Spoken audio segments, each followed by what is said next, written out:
Bring in the jury.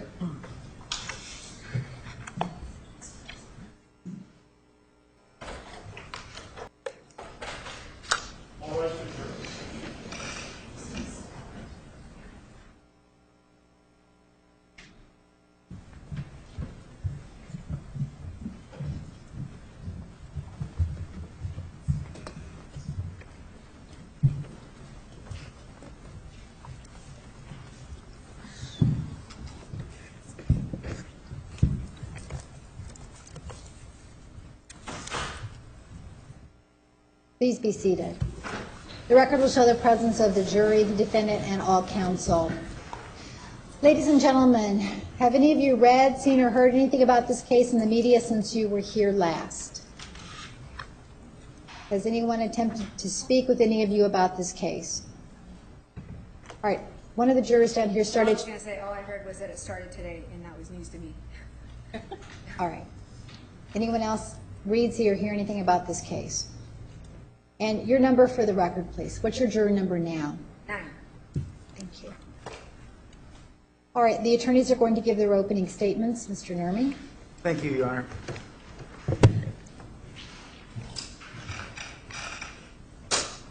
Good morning, ladies and gentlemen. Most of the evidence you're going to hear in this case will relate to the relationship that Jodi Arias and Travis Alexander shared for almost 2 years. You will hear how this relationship began when Mr. Alexander walked across the lobby of the MGM Grand Hotel, stuck out his hand, and introduced himself to Jodi Arias. And you'll hear how on June 4th, 2008, this relationship came to a tragic end. But you will also come to understand that between the day that they met and the day the relationship ended, the story of this relationship is one of attraction, one of friendship, one of spirituality, one of lust, one of passion, one of forbidden sex, one of abuse, and one of violence. But ladies and gentlemen, of course, because this relationship came to a very tragic end on June 4th, 2008, more than anything, the tale of this relationship is a tale of infinite sadness.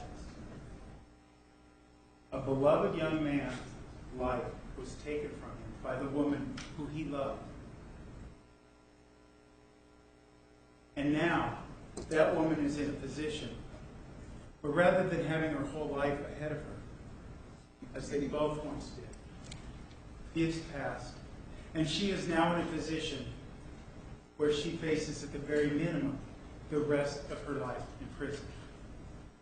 Objection, improper argument. Rest of her life in prison. Sustained. Of course, ladies and gentlemen, it is up to you to write the final chapter of this story. It is your job as jurors to determine the fate, the sentence of the woman Travis Alexander loved, Jodi Arias.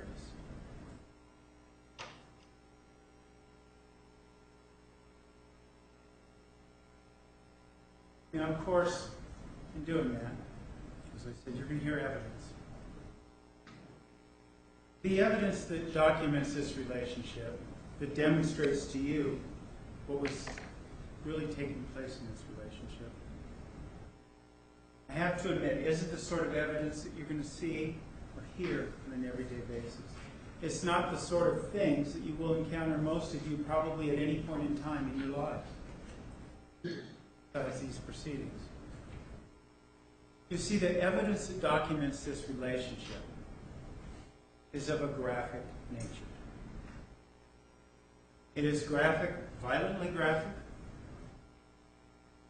It's violently graphic because some of the evidence you will see are the photographs of the injuries that Mr. Alexander suffered on June 4th, 2008. You will see the knife wounds that he suffered. You will see pictures of his throat slit. And you will see the injuries he suffered when he was shot in the face. You will also see graphic photographs of the autopsy that was performed by the Maricopa County examiner, medical examiner, that investigated this death. And there too, you will see things that you're probably not accustomed to seeing. And it's natural when you see those things to give rise to emotions. But remember, in the weeks past, when we came into this jury selection process, we discussed that with you. We discussed the emotional nature of the evidence. And each and every one of you are here in part because of the reason that you said, you promised both parties and this court that you could put the emotions of seeing that evidence aside and render a verdict strictly on an objective view of the evidence and all the evidence. Now is when we begin to hold you to that promise. Do not simply see those photographs and allow them and them alone to direct your verdict, but instead to view all of it. The graphic nature of this evidence, though, isn't just limited to violently graphic evidence. There is sexually graphic evidence as well. You will see, read, and in fact hear sexually graphic evidence throughout this trial. When I say see sexually graphic evidence, you will come to understand as the story of this relationship unfolds. I talked about the sexual aspect, the forbidden sexual aspect of the relationship. You will see photographs that Mr. Alexander took of Miss Arias. Not just any photographs. Some of them nude photographs that were taken the very afternoon of his death. But some that were even more graphic than that. Some are close-up shots of Miss Arias' genitalia.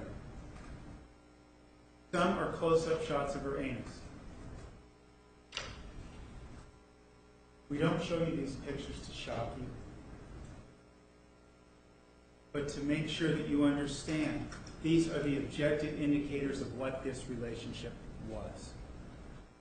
These are the pictures, this is the evidence of this relationship before any of us got here.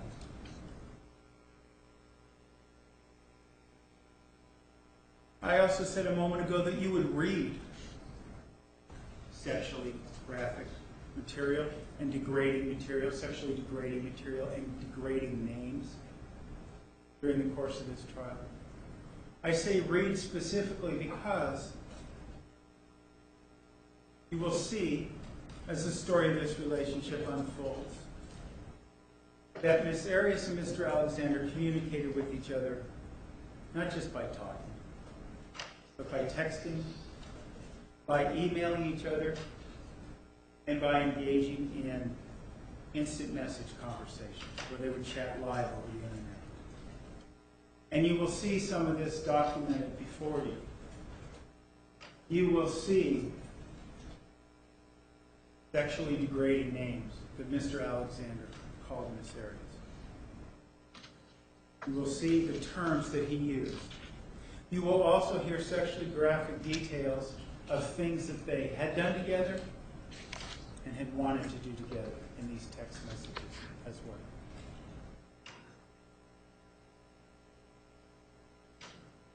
Finally, you will hear sexually graphic evidence. That is because in May of 2008, Jodi Arias recorded a conversation that she had with Mr. Alexander. It lasts around 40 minutes. And the bulk of it, like the other evidence I just discussed, is sexually graphic in nature. They talk about graphic sexual activities that they have done and sexually graphic activities that they wanted to do in the future. Sexually graphic topics were discussed. Again, ladies and gentlemen, this isn't presented to you with the desire to invade your sensibilities. Anything but. It is, in fact, the objective reality of this relationship. Undisputed, objective reality of this relationship. Contents of those text messages. The context of that tape. And the contents of the photographs. All objective indicators of the relationship.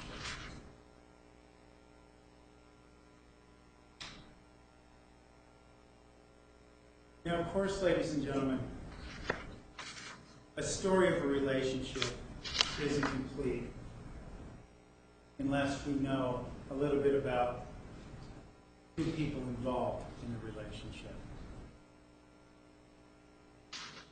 So I said most of the evidence would relate to the relationship, but some of the evidence will relate to who Travis Alexander was and who Jodi Arias was before the day that he stuck his hand out and introduced himself to Jodi. Because understanding who they were and where they came from that day will help you understand what happened when their two worlds collided. When a bond was formed on that day they met. So who was Travis Alexander? Who is this man who introduced himself to the MGM Grand? Well, first of all, he was there at the MGM Grand because he worked with a company called Prepaid Legal. Through the course of this trial, you may hear a little bit about Prepaid Legal. You may hear it referred to as PPL for short. Or you may even hear of it referred to as Legal Shield, which I believe is his current name. And you will hear that Mr. Alexander was an executive director for this company. Prepaid Legal, for your information, as you will come to understand, is a company that sells legal insurance. Someone like Mr. Alexander might sell a legal insurance policy to a person, and then he would make commission off the sale of that policy. Those who bought the policy could then sell the product and become associates themselves. And then the original seller, in my brief discussion, would make money off the original commission and all those commissions subsequent to his original customer in the sales they made. So a bit of a pyramid forms. And what an executive director is, as you will come to learn, is simply someone that made over $100,000 a year off these commissions, that had a network or a pyramid large enough that their income reached $100,000. You will hear that Mr. Alexander was also president of these conventions because he worked as a motivational speaker, a bit of a pitchman, if you will, where he would give talks to associates and others in an attempt to motivate them to sell more products, so himself and fellow executive directors and those above him could make more money. The other thing you will learn about Travis Alexander is that in many ways it's quite remarkable that he got to this position. You will come to learn that Mr. Alexander was raised in horrific conditions. His parents were addicted to drugs. Oftentimes, he didn't have enough food to eat, clean clothes to wear. You'll learn that he dealt with the death of his parents at an early age, and that eventually he was raised by his grandmother. While being raised by his grandmother, he became more active in the Church of Jesus Christ Latter-day Saints, the LDS Church, otherwise known as Mormons. You will hear how he went on a mission for this church, how he was a priesthood holder, and how on many occasions he was temple worthy. And you'll hear what that means. You will hear that his status in this church was so high that eventually he would baptize Miss Arias into that church.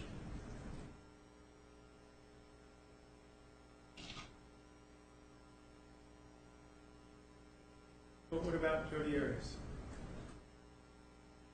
Who was this young woman that Mr. Alexander introduced himself to? Well, Miss Arias still was in her mid-20s at the time. And like Mr. Alexander, he had a horrific background as well. It's not the kind of horrific background that you would notice if you were looking through the window of the family home. Because it wasn't for a want of material things that Jodi's background was horrific, but for other reasons.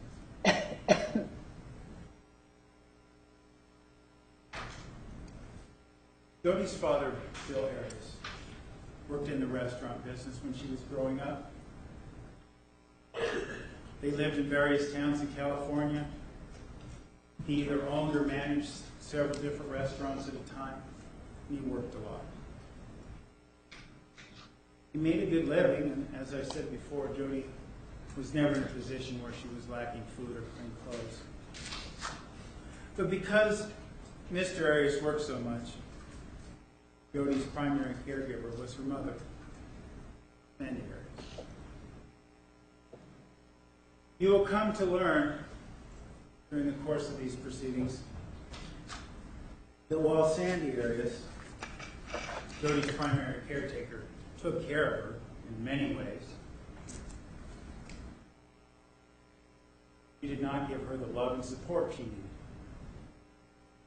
In fact, he beat Jodi. Discipline in the Arias household was beating Jodi Arias with a spoon.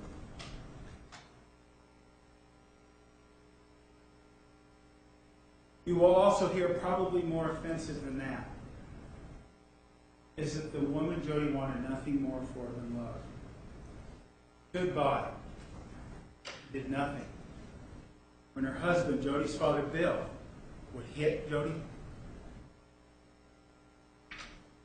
would push her against walls, and would choke her to the point she lost consciousness. You will hear how around at age 17, enough was enough for Jodi Arias. She hadn't graduated high school yet, but she decided to move out of her home anyway and go live in the filthy conditions of her first long-term boyfriend, a gentleman by the name of Bobby Juarez. She dropped out of high school. She worked to support herself and Mr. Juarez. And you will come to understand that, as you might guess, with this horrific upbringing, Miss Arias didn't make the best choice in boyfriends. You will hear how Mr. Juarez was violent with her as well. You will hear how after this episode, Jodi didn't go back to school. She never got her diploma. She continued to work. She worked various jobs in the restaurant industry, from the street corner diner, five-star resorts.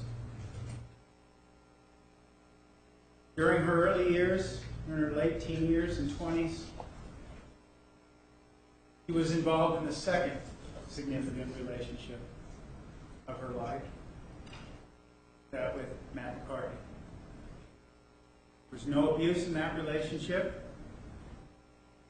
and you will hear how it ended in infidelity with no violence.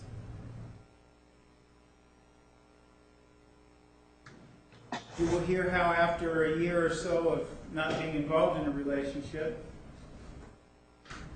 Miss Arias met a man by the name of Darrell Brewer. Darrell Brewer was about 20 years her senior. He was recently divorced and had a young son. He was the restaurant and beverage manager at a resort. Arias was an applicant at that resort. The two met, and Mr. Brewer hired Miss Arias because he found her to be courteous and professional.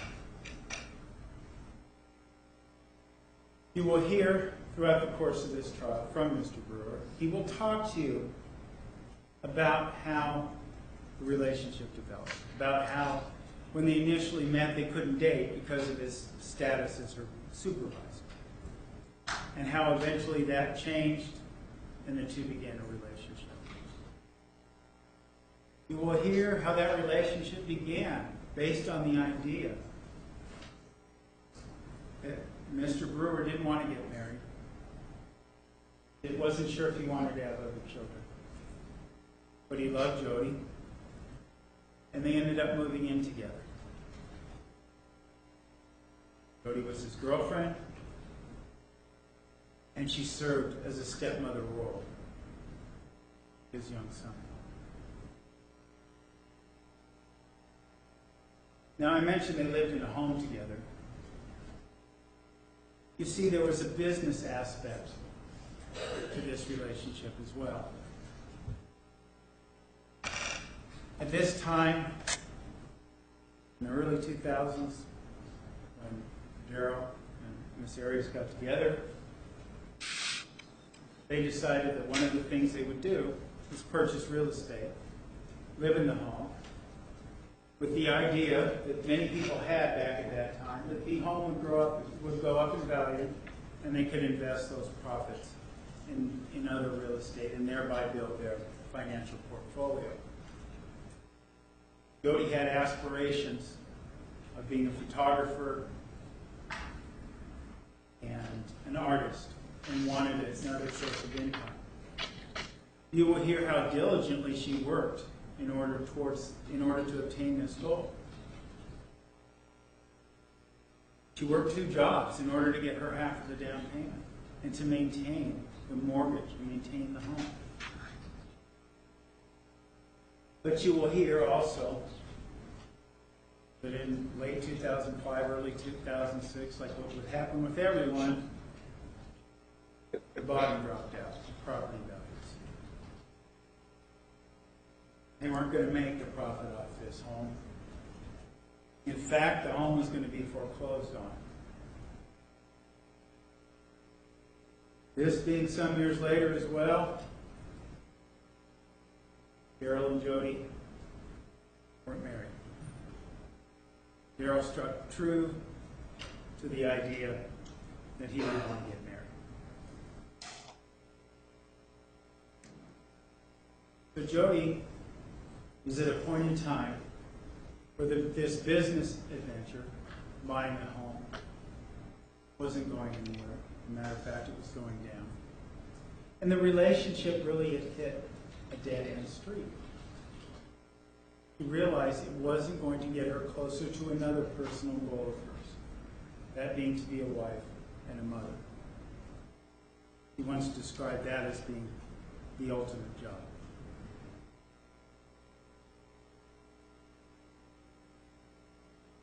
So in this time period, he comes across a DVD about this company, Prepaid Legal, that she had thrown in one of her drawers. Started calling around and eventually made some contact with a few people, acquaintances really. And they convinced her that it would be a good idea, a good opportunity for her to come to this convention and see what they were about. A possible venture for Miss Arias so that she could make money while she grew her art business, her photography business. So Miss Arias, when she was standing there in the lobby of the MGM Grand, knew very little about the company and was at this crucial crossroads in her life. But there was something about Miss Arias, something else. Travis Alexander didn't know. Something, in fact, Miss Arias didn't know.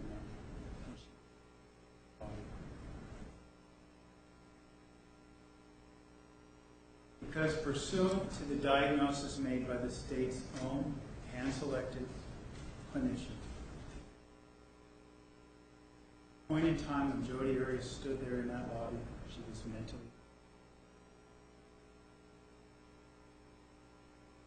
You will hear that during the course of these proceedings, during the course of these proceedings, you will hear that Dr. DeMarte diagnosed Miss Arias as having borderline personality disorder. You will hear that a personality disorder is something that develops early on in life.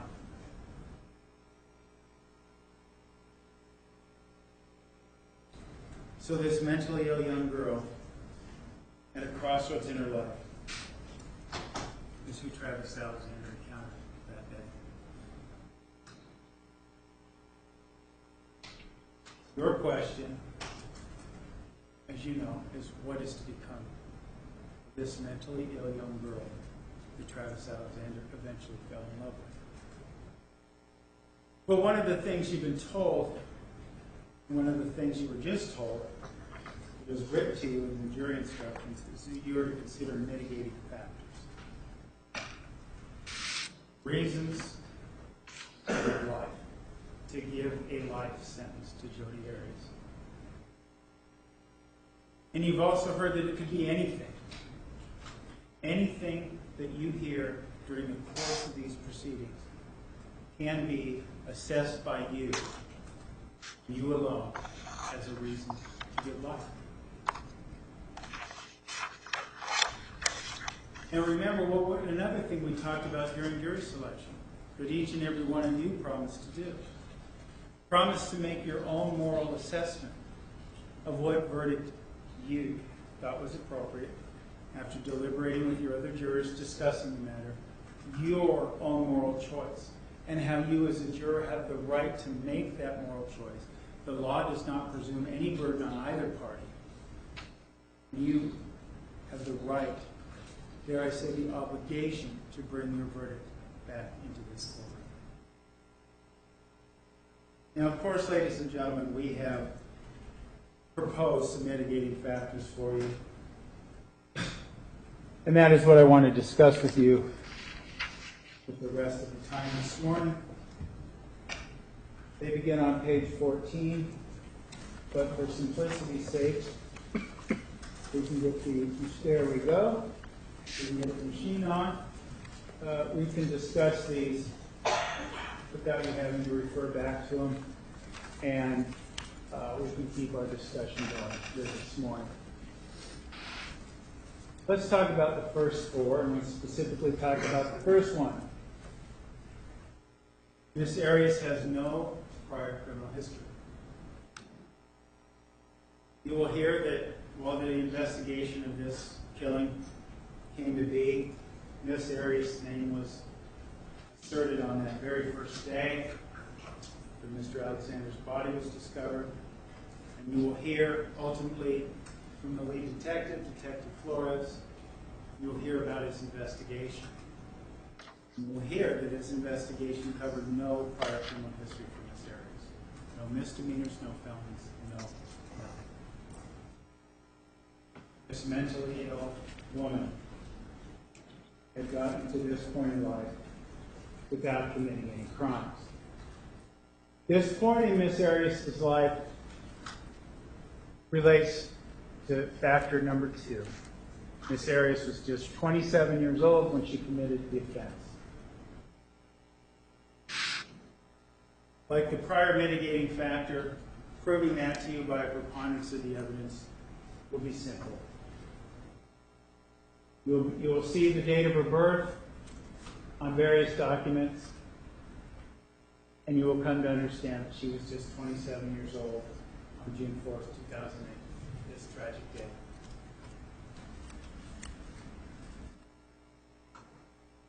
Now, age, ladies and gentlemen, is more than just a number. While this mitigating factor had proven to you beyond a reasonable doubt, weight is also an issue. But you will see, ladies and gentlemen, that age is not limited solely to chronological age. You can consider the defendant's level of intelligence, maturity, and ability to be manipulated by others. You will hear that while Miss Arias was intelligent, she wasn't very mature, and she did have a high capacity to be manipulated by others. Not only will that mitigating factor be proven to you, but we believe it will be shown to be substantial call for leniency in this case. Number 3, Ms. Arias is remorseful for her conduct. It's true that saying sorry never undoes anything. You can't turn back the hands of time. Ms. Arias, though, will, at some point in time in this trial,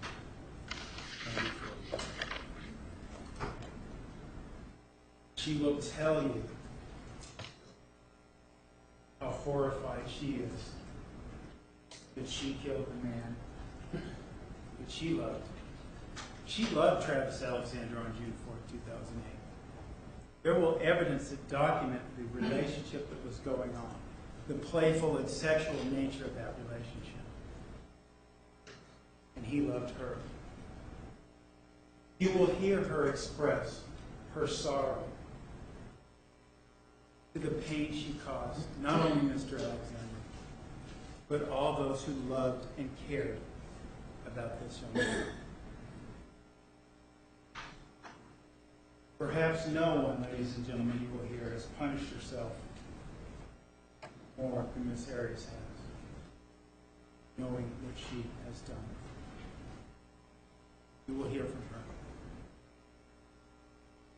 And there will be no doubt of her remorse.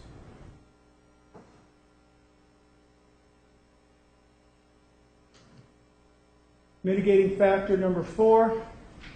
Miss Arias suffered both physical and emotional abuse as a child.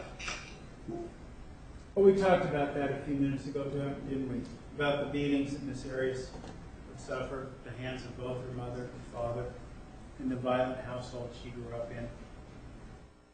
That will be proven to you by a preponderance of the evidence. But more than that, you will hear from experts. You will hear from experts in the field of psychology, domestic violence, and they will talk to you about the impact that this sort of abuse has. How abuse as a child sets one up for unhealthy relationships as time goes on, as one develops. We already saw one example of that as it relates to Bobby Ward. But you will hear this testimony, and you will see not only is this mitigating factor proven to you, but it is substantial to call for leniency because it plays a huge part in this case.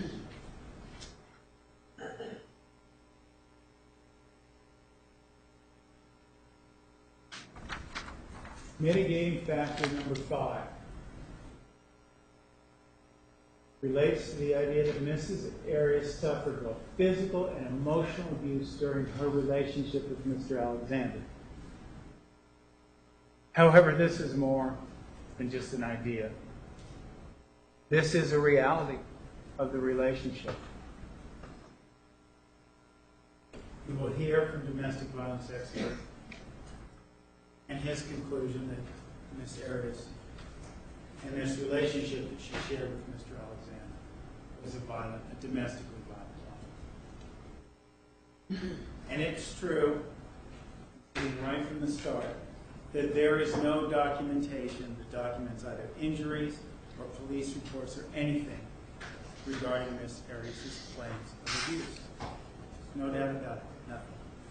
But what domestic violence experts will tell you is rather than being uncommon, that is quite common, that the police aren't always involved, that women who are victims of this offense don't always come forward and tell.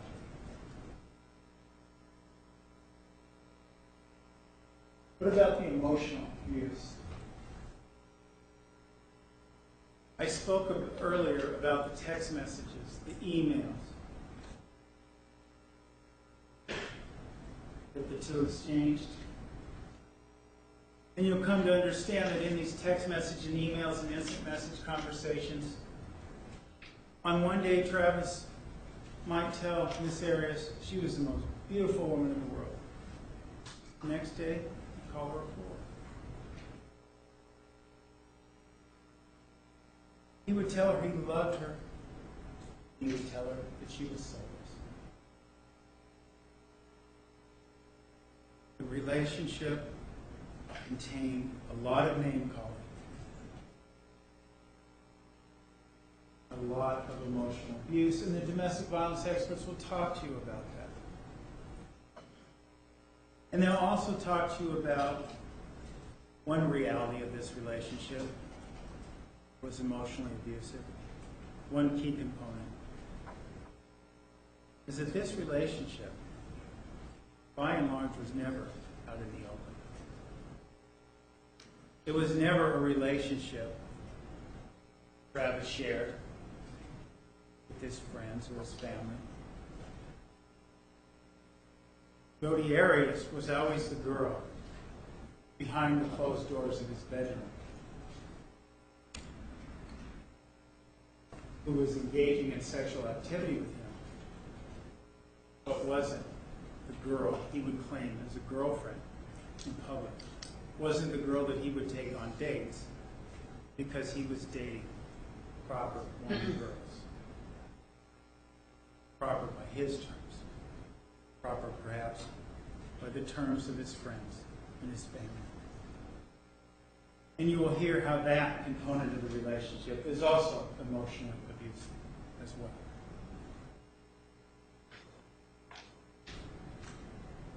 Now, this abusive relationship was such that it caused Ms. Arias to suffer extreme emotional stress at the time of the incident. Well, certainly, ladies and gentlemen, admittedly, Mr. Alexander was stabbed 27 times. His throat was slit. He was shot in the face. There is definitely extreme emotional stress going on with Ms. Arias. And you will hear that this extreme emotional stress was brought on by all these things that were happening in the relationship. This covert nature of the relationship. This relationship that happened behind closed doors. How Miss Arias was good enough to have sex with him, but not good enough to call his girlfriend in public. You will hear about how that all came together on that day. You will hear about a couple diagnoses made upon Miss Arias. One being that she was diagnosed with post-traumatic stress disorder. You'll hear that Miss Arias was evaluated by two different clinicians, both of whom had over 30 years' experience, and both of whom agreed that when, at the time of their evaluation, that Miss Arias suffered symptoms of post-traumatic stress disorder to the point where they were able to diagnose her with having this disorder. You will hear a little bit about this disorder And you will hear how it is a kind of disorder brought about by a stressor. And how over time heals all wounds, as they say. Over time, the factors can dissipate because it's most acute after that stressful event. So while you will hear that she was diagnosed with it, you will hear from experts during this trial that cannot tell whether or not that was the case because the evaluation that they did was so much later on. We talked a moment ago about the state's hand-selected, hand-chosen psychologist, Dr. Jean DeMarte. She contested the conclusion of post-traumatic stress disorder and diagnosed Ms. Arias with having borderline personality disorder. Throughout this trial, you'll come to understand what that means. Come to understand Dr. DeMarte described it as like being very teenage-like, even in adult years. Very young, very immature, going back to the mitigating factor of age. And you will hear about how that plays on one's mind and how that affects one's ability to cope with the life and the world that is going on around them. Which brings us to the final mitigating factor. Miss Arias' psychological makeup impaired her ability to cope with the tumultuous relationship she had with Mr. Alexander.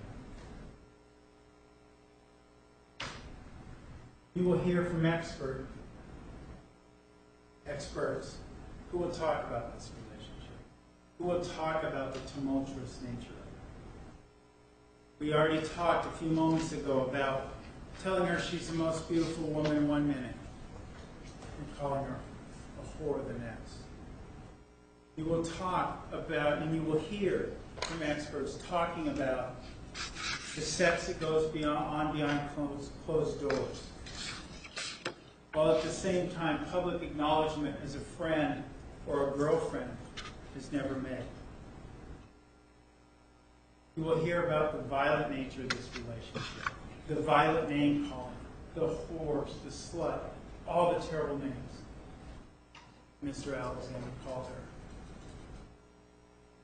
And you will come to understand that this relationship was, as I said earlier, one of friendship, one of spirituality, one of lust, passion, forbidden sex, but also one of anger, violence. A relationship that in the best of worlds never would have began. But the hands of time cannot be unwound. And ultimately, ladies and gentlemen, you have before you, and Jodi Arias, you will come to understand through these proceedings, is a troubled, mentally ill young woman who got involved in a relationship that she did not know how to handle. But ultimately, ladies and gentlemen, Travis Alexander loved this woman.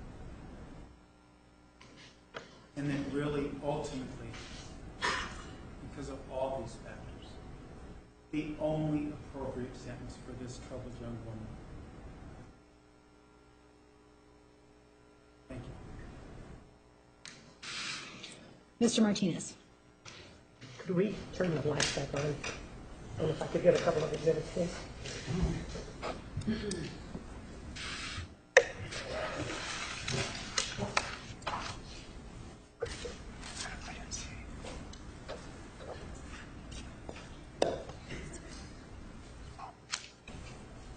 May we approach? You may.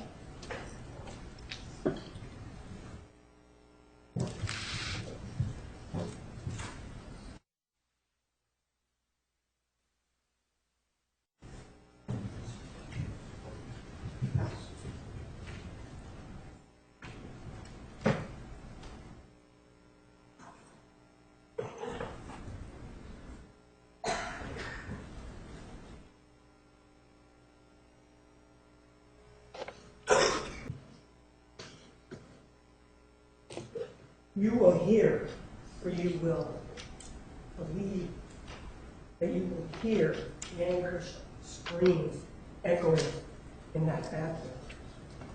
And you will Arguing facts not in evidence. Overruled. And you will see the slit through the throat. And you will see all of the stab wounds to Travis Alexander. And you will also see the shot to the right temple of his face. Mercifully, the violence came to an end with that shot. The violence that this individual here in court, guilty woman, Travis Alexander, didn't love her, didn't want her. That this woman ushered into that home. And you will come to know the severe emotional and mental suffering of this individual here that's depicted in Exhibit 661. Objection is arguing an aggravating factor not proven. Approach, please.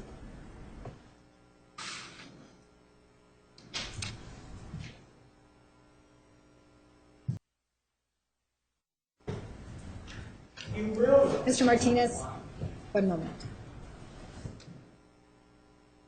You will know the extreme emotional and physical suffering of this individual here, this man, Travis Alexander. 30-year-old Travis Alexander, who had more tomorrows than he had yesterdays.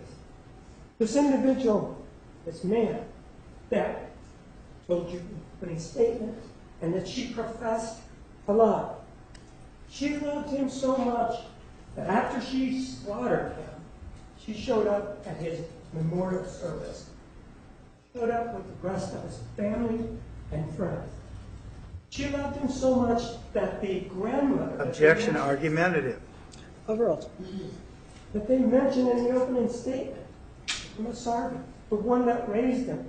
Well, after she killed him, she sent flowers to her.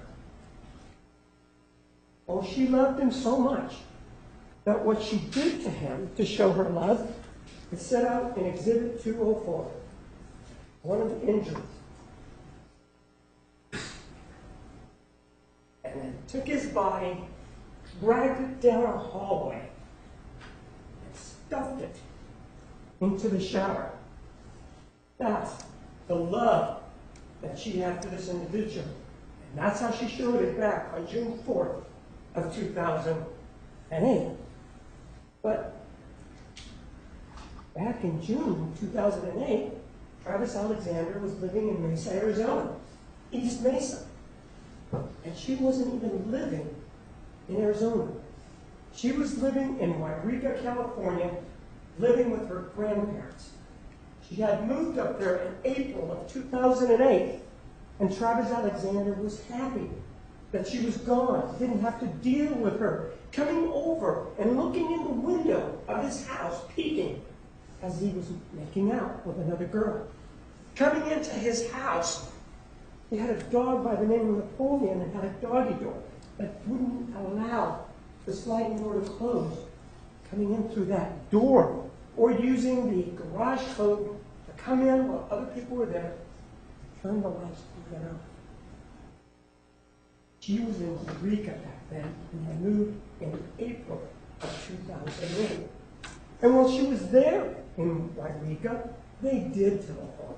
They did call. They did send text messages. And yes, they even sent emails back and forth. And some of them are salacious. And you will see that it flows both ways. It doesn't just go one way. Rather than repeat them, you will see for yourself that she gave it as good as she got in terms of the salacious aspect. Objection argumentative. Sustained. Move to strike. Granted. Jury will disregard. She told him, for example, that she was shaking her pussy so that it could be nice and soft for him. That's the type of text message that she sent. And that if he was good, well, that she would give him a blowjob and allow him to come on her face. That's what I was talking about when I said salacious. these text messages went back and forth. And they did have sort of a continuous amorphous kind of relationship when she was in Wairika. And they talked to you about this 45-minute telephone call that they had. Yes, they did have a telephone conversation on May 10th, 2008, while she was in Wairika. And it was recorded. But she's the one that did the recording. No individual had ever he wanted to have that recorded, and they both... Objection, argumentative, Overruled. consistent with the facts. Overruled. And you will, according to them, you will hear this. But one of the things that you will also hear about that telephone is that she reported that phone. It's called the Helio phone. And it's, again, the conversation was reported on May 10th of 2008. What you will hear about that telephone is that she reported it stolen back on May 19th of 2008. Objection, Your Honor. May we approach? You may approach.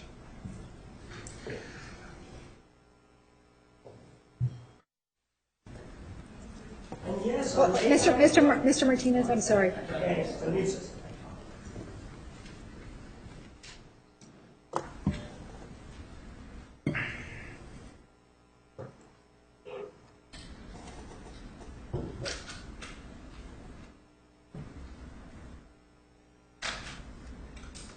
Yes, she did report it stolen to the Wairika Police Department back on May 19th of 2008.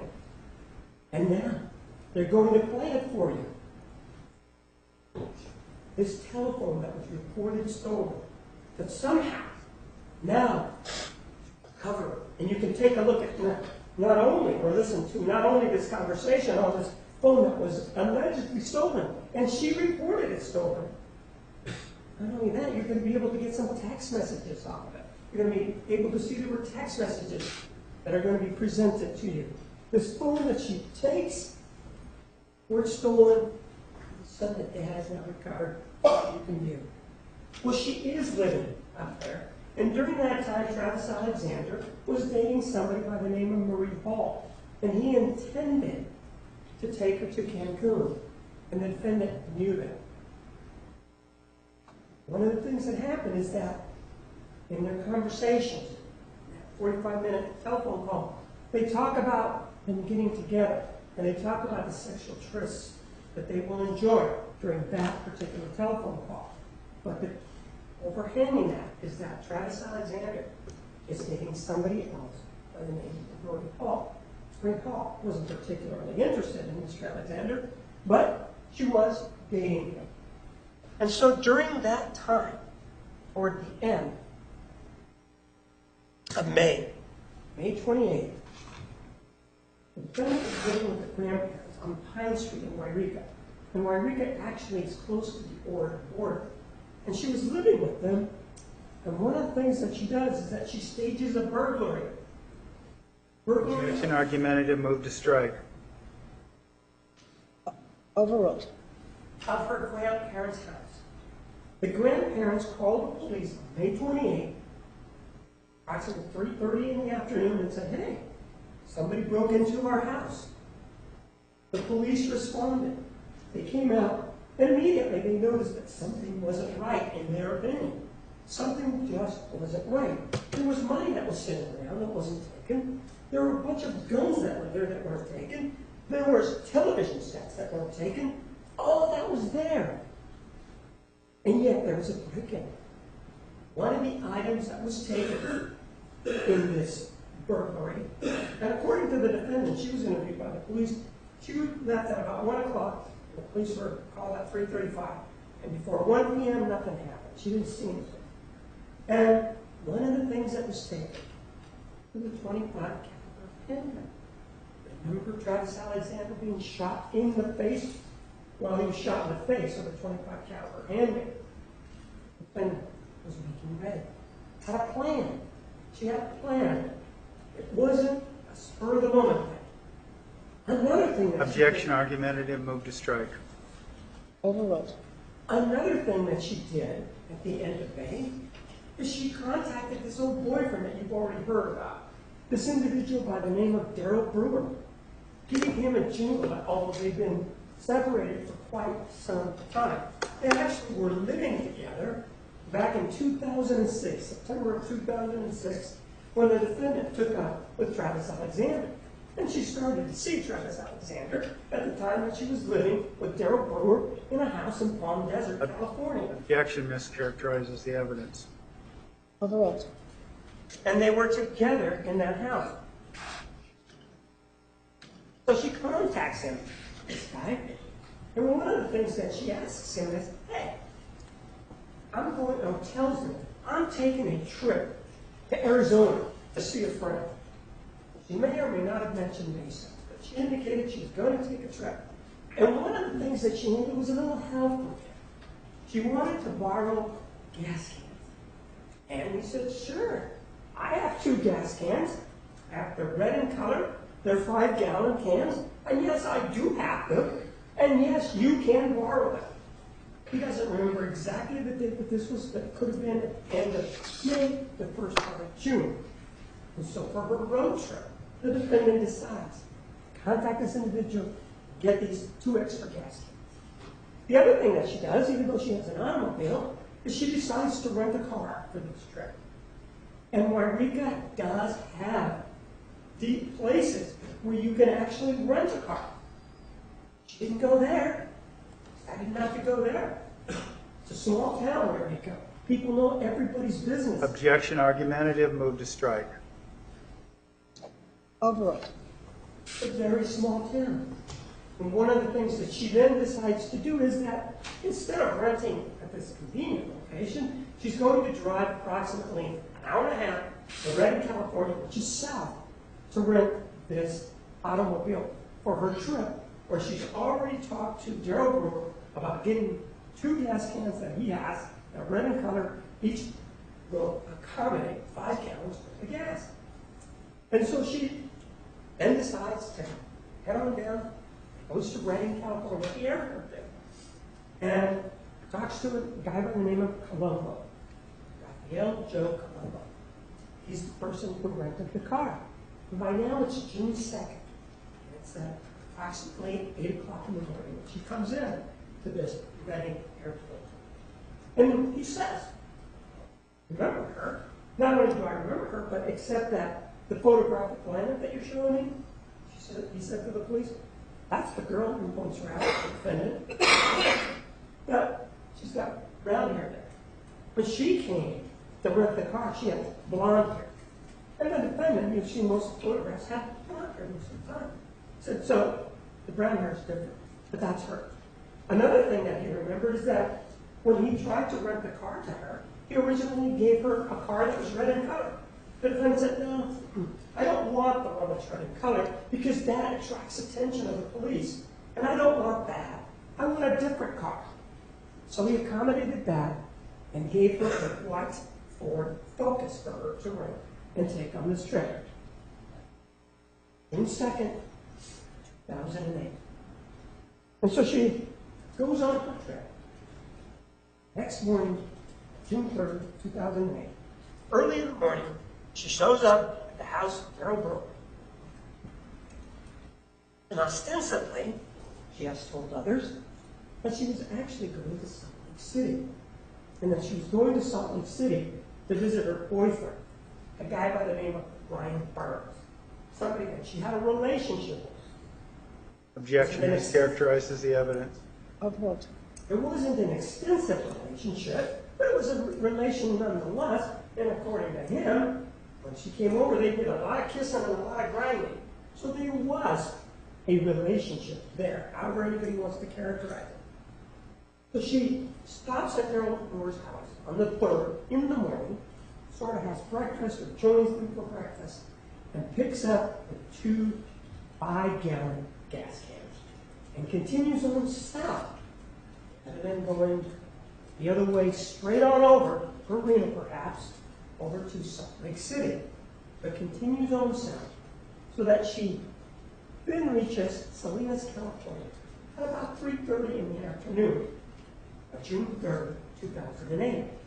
And she reaches that Walmart because she needs to make a purchase. She wants to buy something. And there's a receipt that shows this. It's about 3:30 in the afternoon.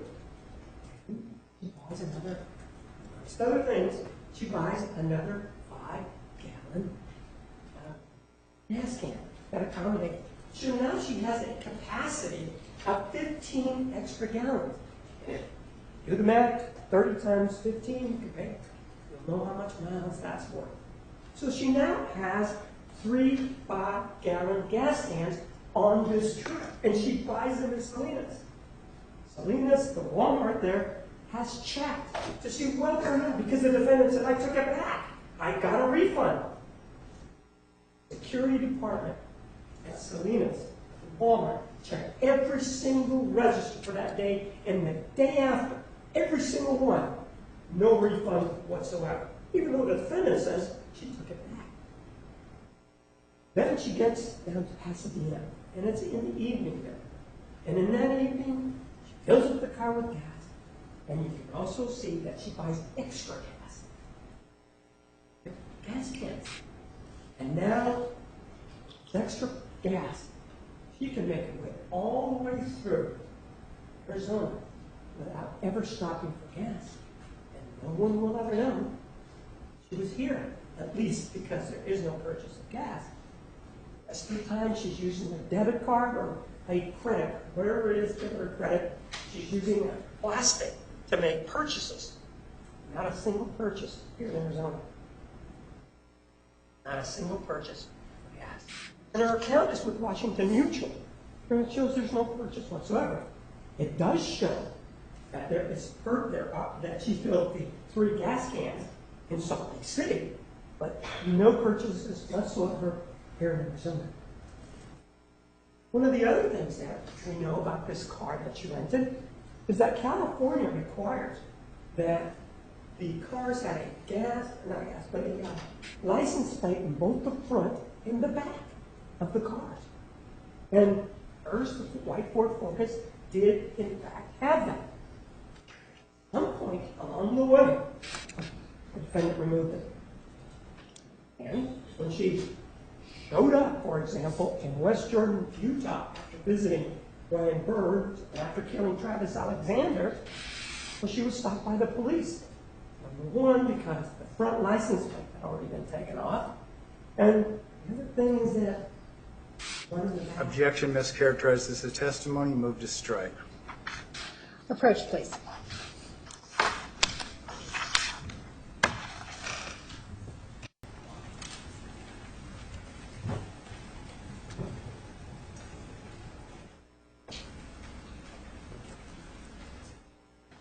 The officer stopped her in West Jordan, Utah, and the license plate in the back was upside down, even though this was a rental car that was maintained by budget.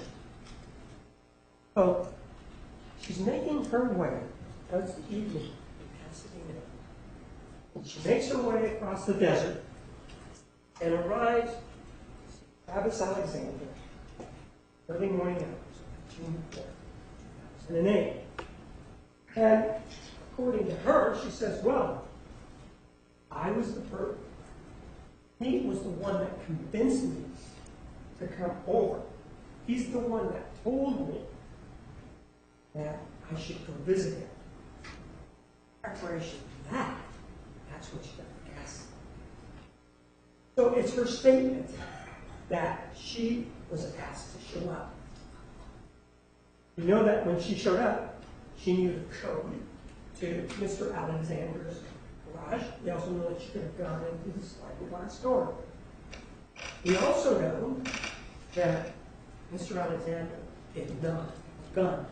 According to a statement that she made to this detective in a telephone call when she was trying to help the police solve this murder, because she would get on the phone and talk to Estelle Flores, this detective, and tell him, you know, I want to help you. I want to help solve this murder. Right now. She told him Travis Alexander didn't have a gun at all. Didn't have one at all. He didn't. She brought it with her. That's the gun. And she shows up with the gun. She shows up with a knife. Because this killing happened in a bathroom that was upstairs. It didn't happen next to the kitchen. It didn't happen in any area where there was any proximity to any knife whatsoever. And during that time when she shows up at 4 o'clock in the morning, really don't know other than her statement of what happened. She's the same person who called the police and said that a cell phone was missing. That's not how it turns out for trial. And so she arrives there, according to her statement, around 4 in the morning. The story that can be objectively verified is that about 1:30 or 1:40 in the afternoon, June 4th, 2008, they do enjoy a sexual tryst. And you were given graphic testimony, or you were given a graphic view of the photographs that were taken.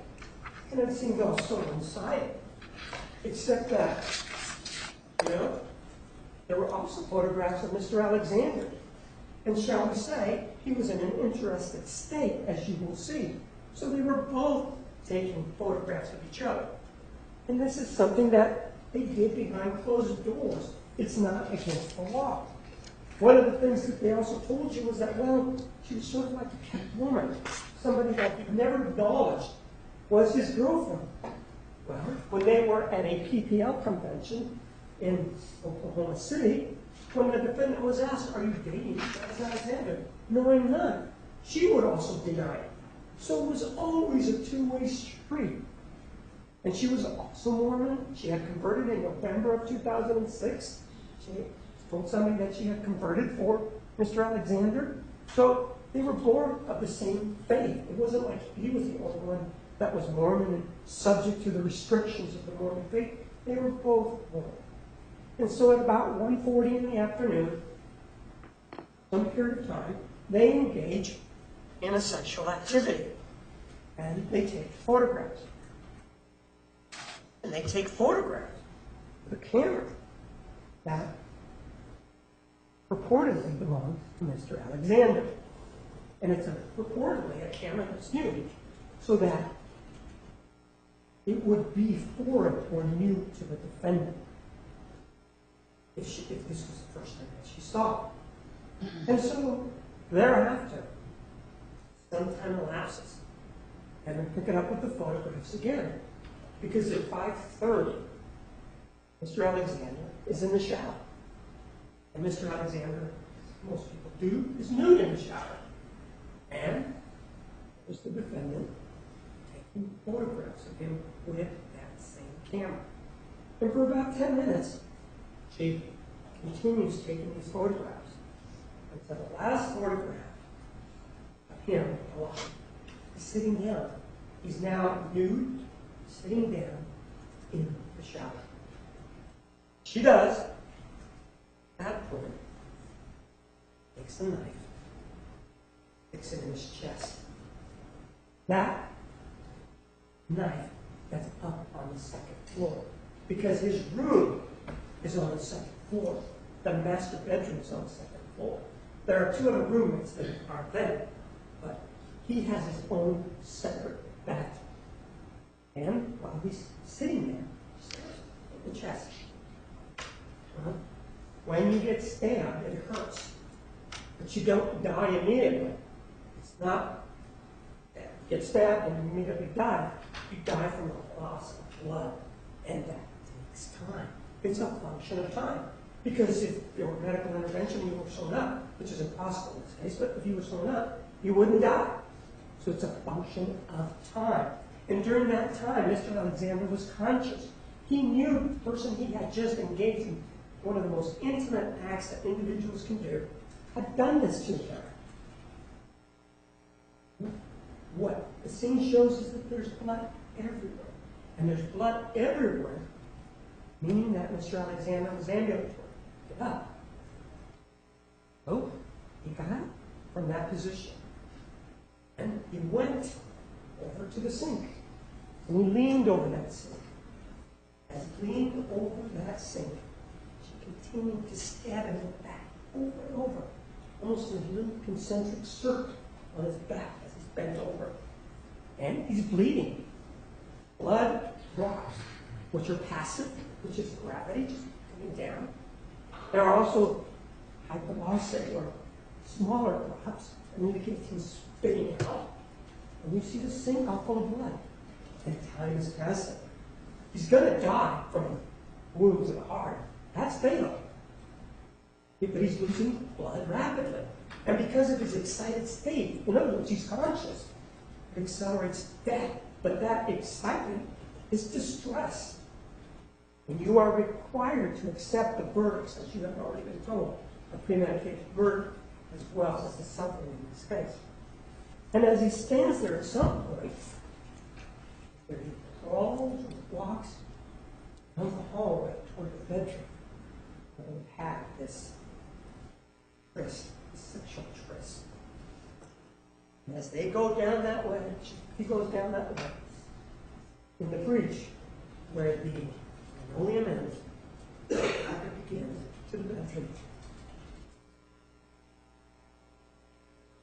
And yeah, went on over and did this. This, I mean, exhibit 2. Made sure he was dead. He was still making sounds at that point. Ear to ear. Anyway. Then he dragged his bleeding body all the way back home, down the hallway, to the sink. And there, that gun was shot him in the right temple. It's done yet, though. Dragged him, stuffed him to the shower, and began to clean up. I told you about the first set of photographs that involved the sexual encounter. I told you about the shower photographs. Well, there's a third set of photographs. Inverted photographs. The one that showed that she's the killer. Because this camera may have had a sensitive button on it in photographs. No. But when the attack begins, you see the lights of the shower. You see movement, is what you see. After seeing Mr. Alexander sitting in the shower. And then, about a minute later, what you see is you see the defendant. Mr. Alexander is down. You see his head. You see him bleeding from the throat. The defendant. Inadvertent photograph that was taken upside down. In other words, the shutter was upside down and clipped the photograph. She continues to drag him. I mean, Mr. Alexander, the man that she professes to love, and that you were told that she loved, down the hallway. And another inadvertent photograph is taken. Oh, as she's going down, she also leaves a print. And there's blood around it. And puts him, stuffs him into that shower. But she does not lose her cool.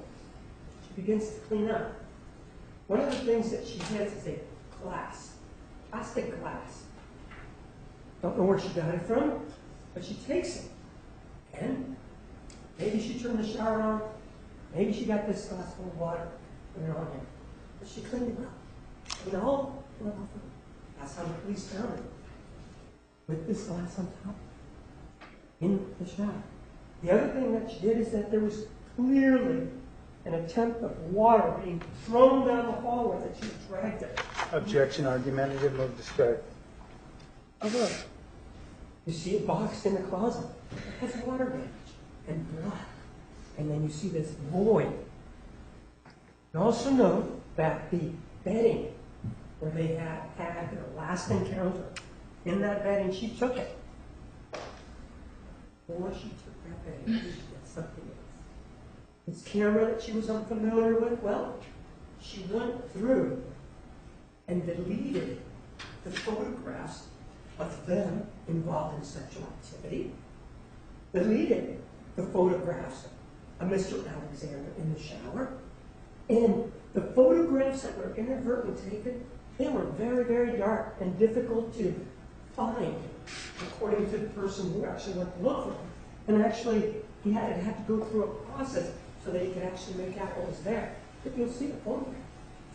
He actually deleted those 3 photographs also. And left everything in. As she's cleaning up before she leaves to meet Ryan Burns. And so she then grabbed the camera, grabbed the bedding, including whatever was on there, went downstairs, stuck it in the washing machine, and turned it on after having deleted all of those photographs. You'll hear that because of technology, and because of the card that was there, the police were able to obtain these photographs showing her in the middle of killing or dragging Mr. Alexander's body. She then took off, left him in that for focus. She lied to Mr. Burns as to why she was late. As always, she lied. Told him, I got lost. That's where I was. Never indicating that she'd stopped to see Mr. Alexander. The other thing that she did is that she pretended to be concerned about Mr. Alexander. She sent him an email saying, hey, how are you doing, hon? You okay? Can you at least let me know how you're doing? Having her facts. She knew he was dead. She also got on the telephone and left him a message. Hey, I'm sorry that I couldn't stop in Arizona to see you. So sorry. But when you come up here in Eureka, we're going to have a good time. This was after she killed him. She's covering her tracks. And she also sent a text message. Apparently, Mr. Alexander had given her or had sold her a car, and she was paying him off. And the text message was, are you going to something about, let me know if you're going to cash the check that I gave you. All the while, he was dead. So she then continued to try to help. And the police were saying things like he didn't have a gun or something. Well, he was arrested. He was arrested. He was asked questions about it. And when Detective Flores asked her about it, she said, wasn't me. Not only was it not me, but I wasn't even there. I wasn't even there. Couldn't be me. I couldn't have done it. It could not have been me. Well, the detective continued, said, okay. Had another conversation. Within a day. Said, you know what? Made it up. Lie. Lied to me. I was there. Yes, that's me. Yes, you did. That's what. I didn't kill him. It was actually a guy and a girl who broke in. These individuals that came in, they're the ones that actually killed him. I didn't do it. I didn't have anything to do with it. In fact, I'm almost a hero because when Travis was down moaning, I kept trying to get him to get up. And he wouldn't get up. And I was able to escape, push the girl aside, but not before I gun to my head, pulled the trigger, and I was saved. A miracle. That's the story that she told. And she was able to run away. These 2 individuals let her get away. She took off and did not come. What? Just a guy. Well, they tell you, for example, that one of the mitigating factors is that she has post-traumatic stress disorder. And? Objection mischaracterizes the mitigating factor. Approach, please.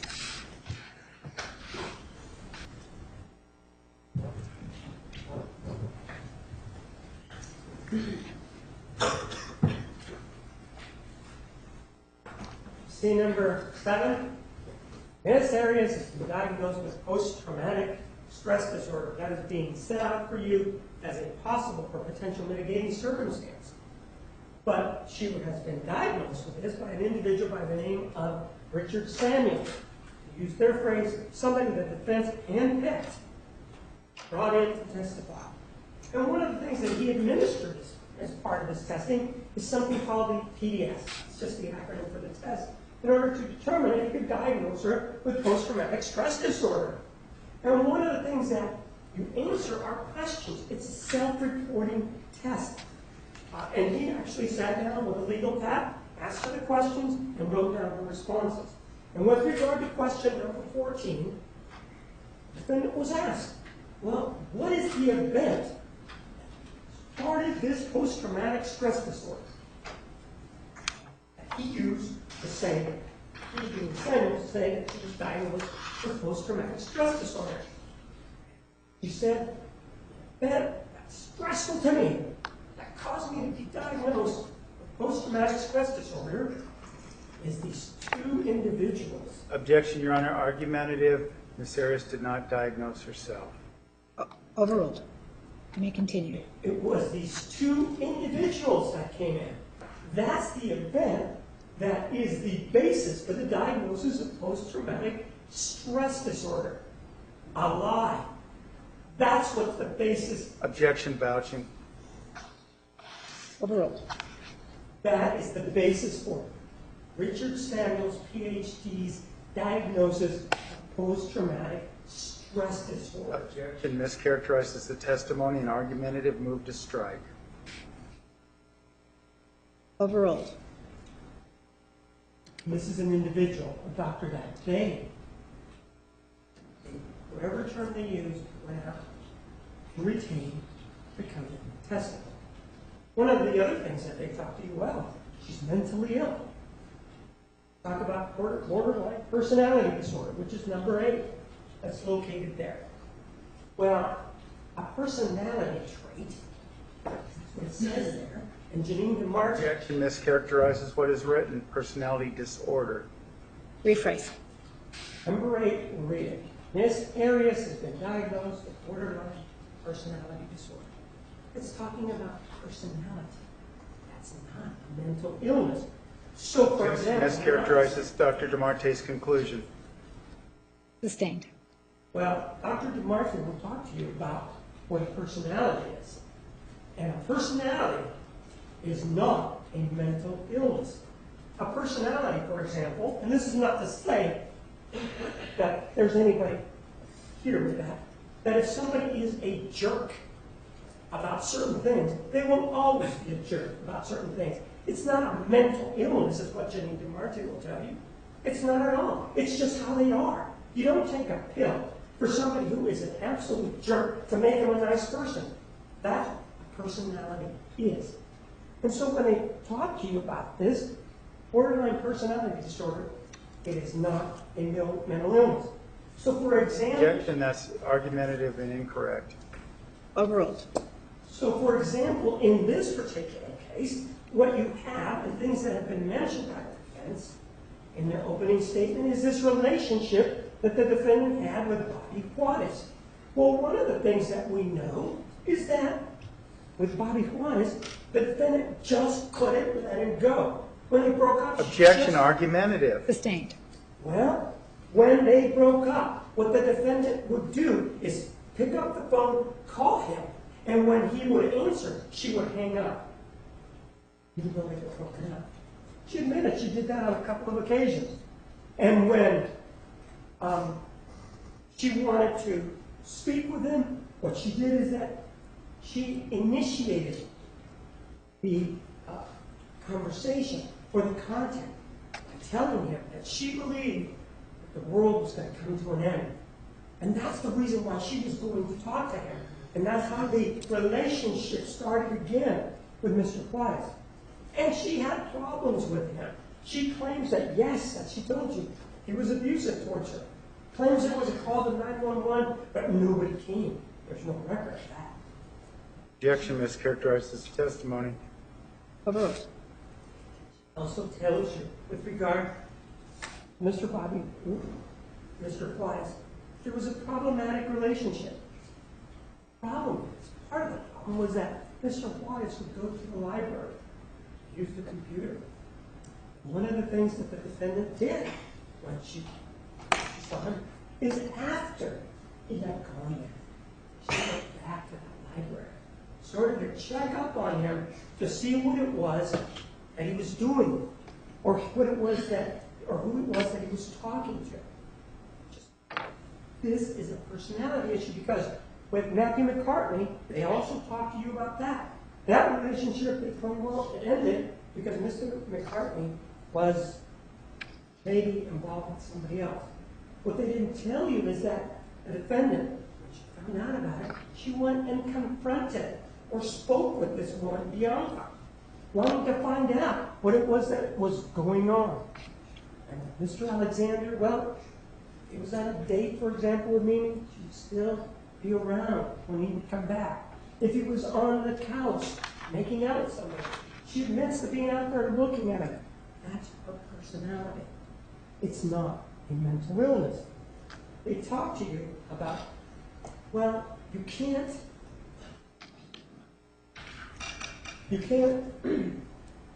be swayed by sympathy in this particular case, and that the jury instructions tell you that as it applies to the victim impact statement. But on page 10, it tells you that you are not to be swayed by mere sympathy, not related to the evidence presented during the penalty phase. You consider your sympathy in the penalty phase. That's what it's telling you. There are also other items that they discuss. They talk to you about an individual who's going to come in. They said he, the only he that's involved in this, that has diagnosed the defendant with domestic violence, is a guy by the name of Robert Geffner out of San Diego. And this individual, Robert Geffner, out of San Diego, courts have listened to his testimony. And specifically in Texas, when he testified, the court there found that Mr. Geffner, well, he was nothing more than a hired gun. And in this case, didn't talk to anybody about anything other than the defendant. All of his statements, every opinion that he has, is based on what the defendant told him. Objection argumentative and is incorrect. Move to strike. Overruled. They still, because as they told you, there is no documentation involving any incident of domestic violence whatsoever in this particular case. They indicated to you that the defendant has no prior criminal history. That's true, but you can consider that she lied to the police. Objection vouching. Overruled. The defendant has admitted lying to the police. That is a crime. Just because it's an uncharged offense doesn't mean that you don't look at it. Objection, Your Honor. Move for mistrial argumentative. Approach, please.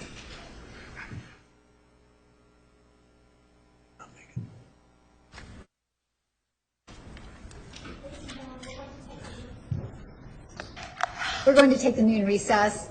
Please be back at 1:45. Please remember the admonition. Are there any questions? Have a nice lunch. You are excused.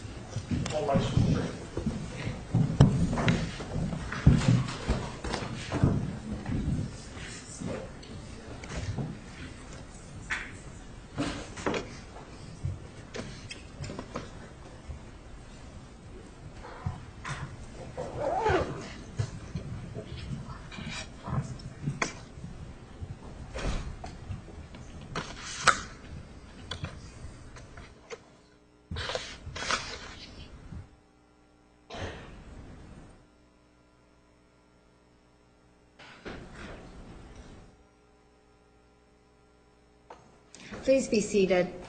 The record will show the jury has left the courtroom. All right, Mr. Nurmi, you had an objection? Yes, Your Honor, we objected to it. Moved to strike the comment related to after he talked about the truth of Ms. Arias having no prior criminal history.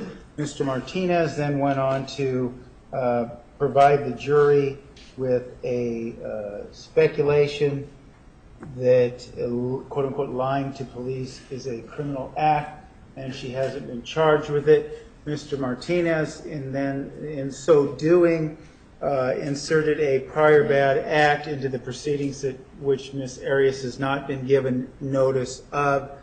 While this is consistent with the state's unconstitutional gamesmanship, it is, again, basis for a mistrial in the sense that now we have uncharged acts. He's claiming that she has no criminal history. These uncharged acts are somehow criminal acts for which there's been no notice, there's been no 404B hearing. Such evidence of that nature or argument of that nature is something that should not be in these proceedings. It should not have been something ever mentioned in an opening statement. It should be stricken and a mistrial should be granted. Mr. Martinez. As the court knows, the state is in a rebuttal posture. If they stand up and say that she has no criminal history, the state is entitled to rebut that. And one of the ways that we rebut it is by showing that the evidence that is presented in these proceedings, and there is no doubt, there is no issue that she lied to this detective, and that is a crime.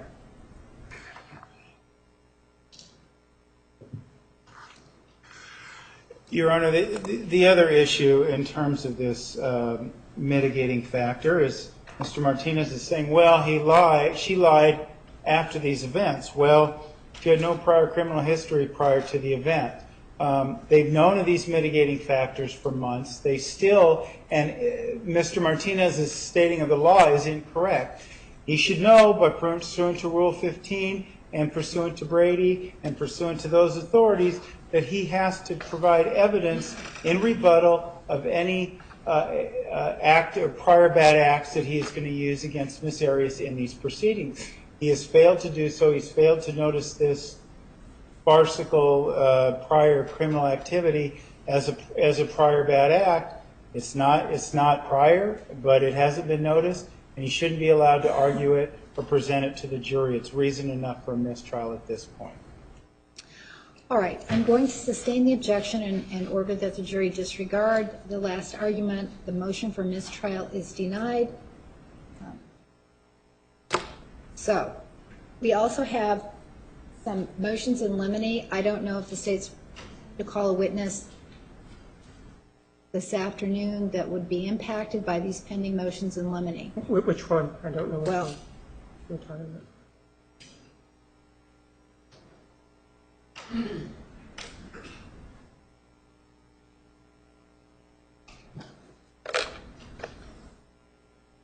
Well, there are a number of them. The one regarding smuggling, contraband, the one regarding changing counsel, the one regarding lacking remorse, and then there was another one regarding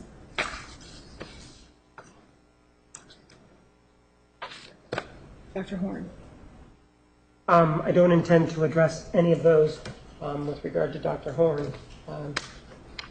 My view is that they are, as you know, well, I filed a response, you know what I said, that they're arguing residual doubt. That's what they want to go and do. That's impermissible under the law at this particular point. Is Dr. Horn testifying today? No, he'll be testifying tomorrow. Mr. Neri? I have not seen Mr. Martinez's response to the motions in limine, and so I do not understand the reasons why he believes we are asserting residual doubt. I would certainly take issue with that, but would like a chance to review his pleadings before the testimony tomorrow morning. All right, we'll take it up tomorrow morning before we begin Dr. Horn's testimony. The other motions in limine, is the state objecting to the court granting any of the other motions? As I said before, we're in a rebuttal posture. If it becomes an issue, I'll bring it up. At this point, I think it's premature. I don't intend to do it, but I don't know what they're going to bring up. So if they touch upon it, then I think I'm entitled to bring it up. If they don't, then I can't. All right. The subject to the court during further argument, we're going to grant the defendant's motions in limine previously noted regarding smuggling contraband, the change of counsel, and the threats against trial participants and lacking remorse. Judge, I'm sorry, what was the last one? I couldn't hear. Last one? The one you is, just said. Threats against trial participants and lacking remorse. Okay. Mr. Nerming. Yes, Your Honor, the only thing I wanted to make record of is the state repeatedly talks about this posture of the rebuttal they are in as reason for why they are not disclosing evidence or why they feel like they cannot respond to some of these things. We take the consistent position that 13752, as well as Rule 15, and as well as Skipper versus South Carolina, so this is not about a rebuttal posture. Ms. Arias needs to know the evidence that the state is going to use against it. And at this point, as we've stood here after opening statements, she is yet unaware of all the state's evidence that they are going to present against her because of the posture the state has taken. So we just want to make record of that, again, since he mentioned this rebuttal posture. Mr. Martinez, anything you want to put on the record about that issue? He has to be specific as to what he thinks I haven't given him. I can't address something when he's not being specific. If he's talking about Robert Geffner and his failure to turn over the raw data until October 10th, then obviously you're familiar with why I couldn't disclose everything there. If he's talking about the other witness from New Zealand, then obviously if I haven't been allowed to interview him, how can I rebut? Are they even going to use him? I know they didn't mention him in opening statement, and so I don't know if they're even going to use him. So for them to say, well, turn over something that you don't know about, I just don't think that I am in a rebuttal posture, and I'm unable to do it. All right. Record's been made. We're at recess 1:45.